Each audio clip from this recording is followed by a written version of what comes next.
आपको धार्मिक ग्रंथ महाभारत से जुड़ी अलग अलग कई कहानियों के बारे में मालूम होगा, लेकिन इनमें कई ऐसी भी कहानियां हैं जिनके बारे में आप शायद ही जानते हो। जानिए धार्मिक ग्रंथ महाभारत से संबंधित ऐसी ही कहानियों के बारे में।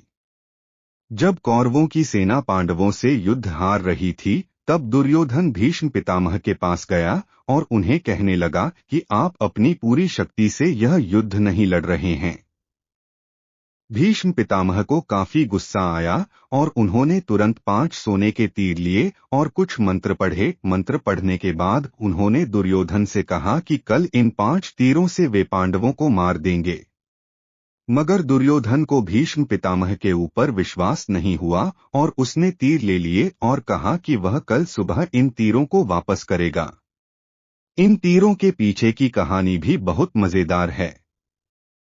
भगवान कृष्ण को जब तीरों के बारे में पता चला तो उन्होंने अर्जुन को बुलाया और कहा कि तुम दुर्योधन के पास जाओ और 5 तीर मांग लो। दुर्योधन की जान तुमने एक बार गंधर्व से बचाई थी। इसके बदले उसने कहा था कि कोई एक चीज जान बचाने के लिए मांग लो। समय आ गया है कि अभी तुम उन 5 सोने के तीर मांग लो। अर्जुन दुर्योधन के पास गया और उसने तीर मांगे। क्षत्रिय होने के नाते दुर्योधन ने अपने वचन को पूरा किया और तीर अर्जुन को दे दिए। द्रोणाचार्य को भारत का पहले टेस्ट ट्यूब बेबी माना जा सकता है। यह कहानी भी काफी रोचक है। द्रोणाचार्य के पिता महर्षि भारद्वाज थे और उनकी माता एक अप्सरा थीं। दरअसल एक शाम भारद्वाज शाम में गंगा नहाने गए, तभी उन्हें वहां एक अप्सरा नहाती हुई दिखाई दी। उसकी सुंदरता को देख ऋषि मंत्रमुग्ध हो गए और उनके शरीर से शुक्राणु निकला, जिसे ऋषि ने एक मिट्टी के बर्तन में जमा करके अंधेरे में रख दिया। इसी से द्रोणाचार्य का जन्म हुआ। जब पांडवों के पिता पांडु मरने के करीब थे तो उन्होंने अपने पुत्रों से कहा कि बुद्धिमान बनने और ज्ञान हासिल करने के लिए वे उनका मस्तिष्क खा जाएं। केवल सहदेव ने उनकी इच्छा पूरी की और उनके मस्तिष्क को खा लिया। पहली बार खाने पर उसे दुनिया में हो चुकी चीजों के बारे में जानकारी मिली। दूसरी बार खाने पर उसने वर्तमान में घट रही चीजों के बारे में जाना और तीसरी बार खाने पर उसे भविष्य में क्या होने वाला है, इसकी जानकारी मिली। अर्जुन के बेटे इरावन ने अपने पिता की जीत के लिए खुद की बलि दी थी। बलि देने से पहले उसकी अंतिम इच्छा थी कि वह मरने से पहले शादी कर ले, मगर इस शादी के लिए कोई भी लड़की तैयार नहीं थी क्योंकि शादी के तुरंत बाद उसके पति को मरना था। इस स्थिति में भगवान कृष्ण ने मोहिनी का रूप लिया और इरावन से न केवल शादी की बल्कि एक पत्नी की तरह उसे विदा करते हुए रोए भी। सहदेव, जो अपने पिता का मस्तिष्क खाकर बुद्धिमान बना था, उसमें भविष्य देखने की क्षमता थी, इसलिए दुर्योधन उसके पास गया और युद्ध शुरू करने से पहले उससे सही मुहूर्त के बारे में पूछा।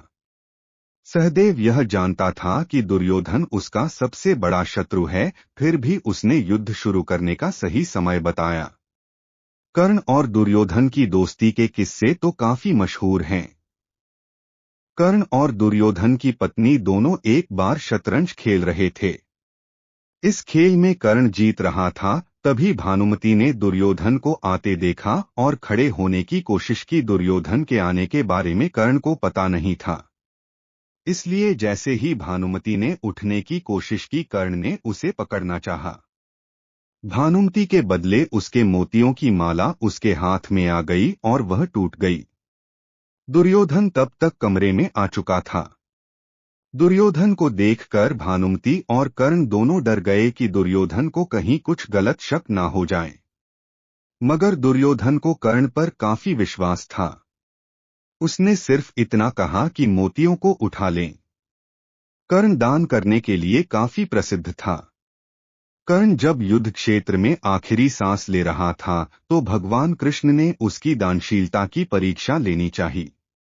वे गरीब ब्राह्मण बनकर कर्ण के पास गए और कहा कि तुम्हारे बारे में काफी सुना है और तुमसे मुझे अभी कुछ उपहार चाहिए।